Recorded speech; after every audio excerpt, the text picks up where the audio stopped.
किसके तो पंख लेके उड़ा चला जाए रे, जहाँ नहीं जाना था ये वही चला हाय रे।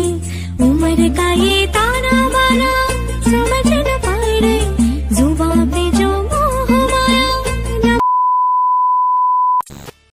নমস্কার, শুভ সকাল। কেমন আছো সবাই? আশা করি সবাই ভালো আছো। আমি অনেক বেশি ভালো আছি, মানে অনেক বেশি হ্যাপি।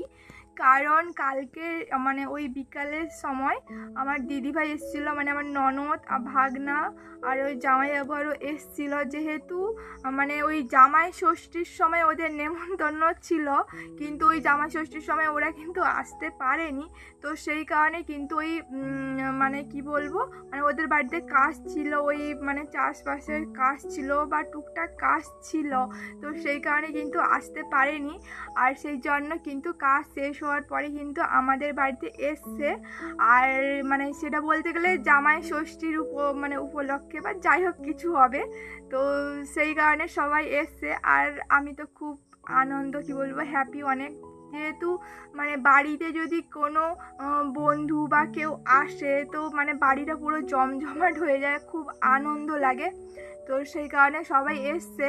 আর কালকে রাতে কিন্তু সেরকম কিছু মানে ওই চিকেন আরও সেরকম কিছু হয়নি, যেহেতু বললো যে চিকেন আরও খাবো না। জামাইবাবু যেহেতু শরীরটা ভালো নেই, তো বললো চিকেন আরও কিছু খাবো না, তো নর্মাল তরকারি করো, ভালো লাগছে না। তো সেই কারণে নর্মাল মাছ টাছ তরকারি হয়েছিল।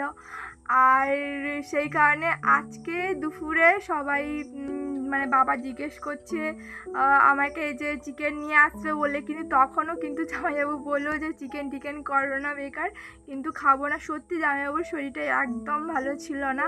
আর দিদিও মানা করছিলো, বলছে পরে আসি, পরে একদিন খাবো, কোনো অসুবিধে নেই, এরকম করে বলছিল। তো যাই হোক না, কি আমি কিন্তু কি হয় না হয় তোমাদের সাথে তো শেয়ার করব, কি রান্না বান্না সমস্ত কিছু। আর তাছাড়া সত্যি বলতে মানে আমি কিন্তু সকালবেলা আজকে অনেক তাড়াতাড়ি উঠেছি, ভোরবেলা উঠেছি, প্রায় হয়ে গেল ওই তোমার সকাল ওই 6:30 নাগাদ উঠে পড়েছি। আর উঠেই কিন্তু ওই চান টান করে সমস্ত কিছু আমার টুকটাক কাজ করে নিয়েছি। এবার কিন্তু আমাকে খাওয়া দাওয়া করতে হবে, খাওয়া দাওয়া করে কিন্তু কাজে লেগে পড়তে হবে রান্না বান্নার দিকে। তো চলো কি করি না করি সমস্ত কিছু তোমাদের সাথে শেয়ার করব। তো তোমরা কিন্তু প্রথম থেকে শেষ পর্যন্ত তোমরা ভিডিওটা দেখতে থাকো কন্টিনিউ। আশা করি আজকের ভিডিওটা তোমাদের সবারই ভালো লাগবে। তো প্লিজ তোমরা কন্টিনিউ প্রথম থেকে শেষ পর্যন্ত দেখতে থাকো। তো চলো। আর এইদিকে কিন্তু আমি সকালবেলা কিন্তু ওই খাওয়া দাওয়া শেষ করে সমস্ত কিছু কাটাকুটি করে কিন্তু রান্নাঘরে চলে এসেছি। আর আজকে দুপুরে কি কি রান্না হবে না হবে সমস্ত কিছু মানে শেয়ার করব তোমাদের সাথে। তো চলো, বাবা বাজার থেকে কি কি নিয়ে এসছে মাছ, আর কি রান্না হবে না হবে সেটা তো পরে দেখাবো। তো এখন তোমাদেরকে দেখাই যে কি রান্না করছি আর কি কি মাছ বাবা নিয়ে এসছে, সমস্ত কিছু তোমাদেরকে দেখাবো। তো তোমরা দেখো, কুঁদরি আর ঢ্যাঁড়স ভাজা হয়েছে, আর এদিকে আলু ভাজা হয়েছে, আর এদিকে পটল ভাজা হচ্ছে, আর এইদিকে যে চিংড়া মাছ বাবা নিয়ে এসছে, তো ওইটা একটা তরকারি হবে। আর এইদিকে কিন্তু ভোলা মাছ, আর এইদিকে ছোট মানে এটাকে বলে কি বলে মুরাল মাছ। তো আমাদের ভাষায় বলে যে মানে যেটাকে বলে আমাদের ভাষা সেটাকে বলে চুনা মাছ, যে যাই হোক না কেন। তো এইগুলো বাবা নিয়ে এসছে। আর এইদিকে সমস্ত কিছু কাটাকুটি কিন্তু হয়ে গেছে। আর এইদিকে কিন্তু আমি রান্না অলরেডি বসিয়ে দিয়েছি, আর এইগুলো মানে করব আমি। তো আর মামনি কিন্তু বাটনা আরও বেটে দিয়েছে এইদিকে। আর রান্না বান্না করে তোমাদের সাথে দেখা হচ্ছে, সমস্ত রান্না বান্না করে নিই। রান্নাবান্না করার পরে তোমাদের সাথে শেয়ার করব যে কি কি রান্না করলাম এই মাছগুলোকে, ঠিক আছে? আর সত্যি কথা বলতে না, এই ভোলা মাছগুলোকে সত্যি সবারই ভালো লাগে খেতে। জানি না সবার ভালো লাগে কিনা জানি না, বাট আমাদের বাড়িতে সবাই খেতে ভালোবাসে এই ভোলা মাছের ঝাল। তো এইটাকে কিন্তু আমি ভাবছি যে ঝাল করব সর্ষে দিয়ে। আর মাছের মাথাগুলো দেখো কত বড় বড় বাবা নিয়ে এসছে। আর এইগুলো কিন্তু মাছের ঝাল করলে কিন্তু না সত্যি খুব ভালো লাগে, ভীষণ টেস্ট হয়। আর এইদিকে কিন্তু বড় বড় বাবা কিন্তু ভোলা মাছ নিয়ে এসছে। এইগুলোকে কোথায় কি বলে জানি না, কিন্তু এইগুলোকে কিন্তু ভোলা মাছই বলে। আর এটা কিন্তু অনেক টেস্ট হয়, বিশেষ করে মাছের ঝাল, মানে এটা ঝাল করলে অনেক টেস্ট হয়। আর এটাকে কিন্তু আমি নুন হলুদ সমস্ত কিছু মাখিয়ে নিলাম, যেহেতু এটাকে রান্না করবো মাছের ঝাল দেওয়া করবো ভাবছি। এইদিকে দেখো আমার কিন্তু সমস্ত রান্না বান্না কমপ্লিট হয়ে গেছে। আর কি কি রান্না করেছি তো সেটা তোমাদেরকে চলো দেখাই একটু। আর এই দেখো চিংড়ি মাছের রান্না করেছি, এটা কিন্তু জামাইবাবুর খুব পছন্দ। আর সত্যি কথা বলতে চিকেনটা আর আজকে হলো না, আর বারবার করে বলছে শরীরটা ভালো নেই, পরে শরীর ভালো হলে তখনই একদিন আসলে ঠিক আছে খাওয়া দাওয়া হবে। তো বারবার যখন রিকোয়েস্ট করছে, আর সত্যি কথা বলতে না শরীর যদি না ঠিক থাকে, খেয়ে যদি শরীর খারাপ হয় তো কার না ভালো লাগবে বলো। তো সেই কারণে কিন্তু আর করা হয়নি। আর এইদিকে কিন্তু ভোলা মাছের ঝাল দেওয়া করা হয়েছিল, চিংড়ি মাছের কারি মতন করা হয়েছিল, আর বাচ্চা আরও আছে তো সেই কারণে একটু আলু দিয়ে আরও করতে বললো। আর এই পটল ভাজা, ঢ্যাঁড়স ভাজা, ওই মানে আলু ভাজা, আর এদিকে কিন্তু ওই মোরাল মাছ দিয়ে একটা টক করতে বলছিল আমার ননদ। তো সেই কারণে কিন্তু দেখো ওই টকই হয়েছিল। এই টকটা সত্যি খুব ভালো লেগেছে সবার। তো চলো জামাইবাবুকে বেড়ে দিই। আর জামাইবাবুকে কিন্তু সাজিয়ে গুছিয়ে কিন্তু দিয়েছি, আর সবাই বলছে তুমি সাজিয়ে গুছিয়ে দিচ্ছ হঠাৎ। আজকে মানে সবসময় কিন্তু আমি সাজিয়ে গুছিয়েই খেতে দিই সবাইকে, তো আজকে একটু ওই মানে কি বলবো সুন্দর করে মানে দিয়েছি আর কি, ওই ভাত বলো বা সুন্দর করে সাজিয়ে দিয়েছি একসঙ্গে। তো সেটাই কিন্তু সবাই দেখছে, বলছে ভালো হয়েছে। আর এদিকে কিন্তু আমটাও থাকবেই, আর আমটা কিন্তু আমি কেটে কুটে সবটাই দিয়ে দিয়েছি, মানে সব বাটিতে দিয়ে দিয়েছি। আর জামাইবাবু কিন্তু এসে বসছে, আমি জামাইবাবুকে বলছি দাঁড়াও একটু ভিডিও করে নিই। তো সবাই কিন্তু হাসছে, বলছে হ্যাঁ হ্যাঁ করে নাও।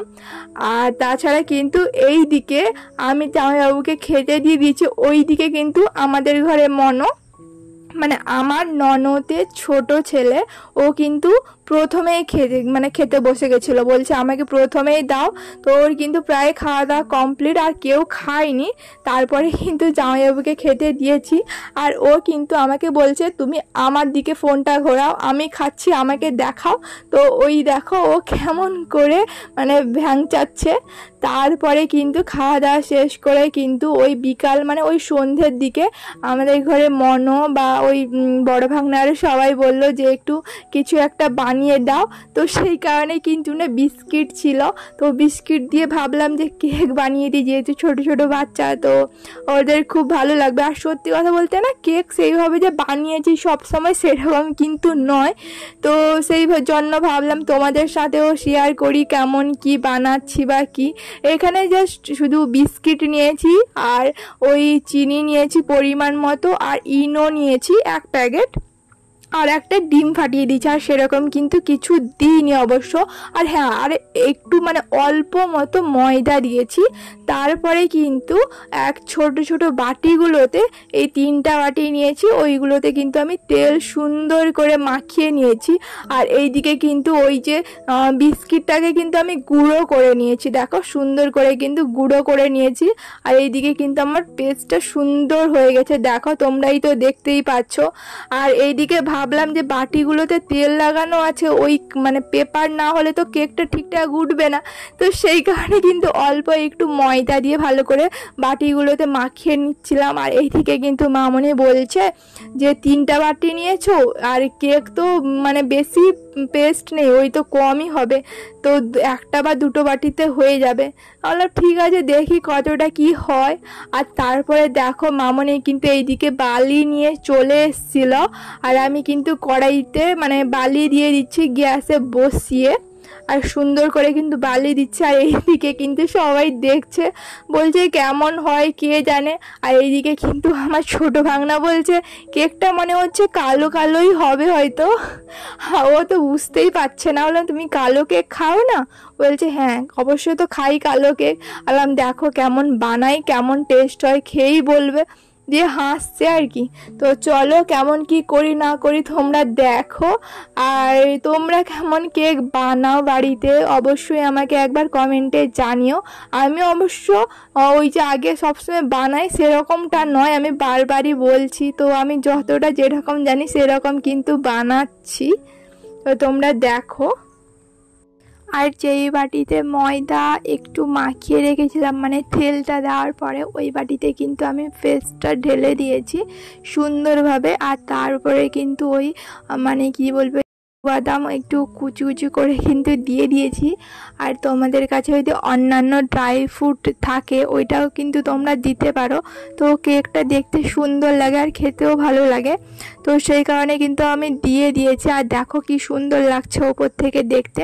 তারপরে কিন্তু ওই যে কড়াইতে আমি বালি দিয়েছিলাম, ওই বালির ওপরে কিন্তু আমি এক এক করে বাটি বসিয়ে দিয়েছি। বাটি বসিয়ে কিন্তু আমি ঢাকনা দিয়ে দিয়েছি যাতে ওই বাষ্পটা বাইরে না বেরাতে পারে। আর সুন্দর করে দেখো আমি ঢাকিয়ে দিচ্ছি। আর কিছুক্ষণ পর ওই তোমার 25 থেকে 30 মিনিট পর পুরো হালকা আঁচে বসিয়ে রেখেছিলাম। তারপরে কিন্তু আমি ঢাকনা খুলে কিন্তু আমি একটা খাঁচির সাহায্যে দেখছিলাম যে কেকটা হয়েছে কিনা। তো এই দেখো কেকটা কিন্তু হয়ে গেছে আমার পুরোপুরিভাবে। তো মানে খাঁচির মানে গায়ে একটুও কিন্তু কোনো রকমের কেকটা লেগে নেই। দেখো তোমরাই দেখো সুন্দরভাবে কিন্তু কেকটা হয়ে গেছে। এবার কিন্তু কড়াই থেকে আমি এই বাটিগুলোকে নামিয়ে নিব। আর তাছাড়া এই বাটিগুলোর কেকটা মানে ওই ঠান্ডা করতে হবে, ঠান্ডা করার পরে কিন্তু সুন্দরভাবে উঠে যাবে। আর আমি কিন্তু সেটা করে নিয়েছি দেখো। আর তারপরে কিন্তু কেকটাকে আমি একটা যে ছোট বাটির কেককে ওটা কিন্তু পিস পিস করে নিয়েছি। আর তোমরাই দেখো কতটা নরম হয়েছে, সুন্দরভাবে কিন্তু কেকটা নরম হয়েছে আর দেখতে খুব সুন্দর লাগছে। আর তোমাদেরকে কিন্তু যেই পিসগুলো কেটেছিলাম ওই পিসগুলো একটা দেখাই তোমরা বুঝতে পারবে। এই দেখো কতটা নরম হয়েছে। আর এই কেকটা কিন্তু তোমরা সুজিতেও করতে পারো, সুজি ময়দা মিশিয়েও করতে পারো, যে কোনো বিস্কিট দিয়েও কেক হয়ে যাবে, মানে বাড়িতে তুমি যেরকম এটা করতে চাও। আর সত্যি বলতে খেতেও দারুণ হয়েছিল।